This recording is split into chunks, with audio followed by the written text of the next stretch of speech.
inasema Mambo ya Walawi 26 na ule mstari wa 7, nanyi mtawafukuza adui zenu, mtawafukuza adui zenu, nao wataanguka mbele yenu kwa upanga.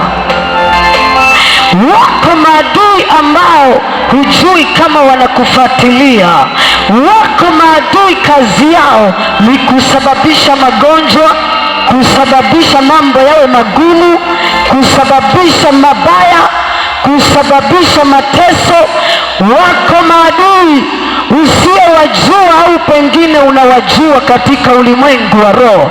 Mambo ya Walawi inasema ile sura ya 26 na ule mstari wa 7, nanyi mtawafukuza adui zenu, nao wataanguka mbele yenu kwa upanga, sio kwa maneno, kwa upanga, sio kwa maelezo, kwa upanga, sio kwa kuwatazama. Hivyo lazima kuchukua hatua ya kuwafukuza adui. Yako mambo mabaya unaona yanakutokea, kuna mambo yasiyo mema yanayokutokea, lakini kumbe yanasababishwa na adui zako.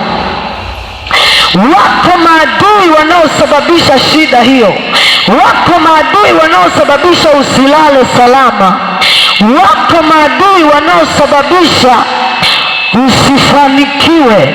Wako maadui wanaosababisha usiinuliwe. Wako maadui wanaosababisha uwe mtu wa kuugua. Wako maadui wanaosababisha urudi nyuma.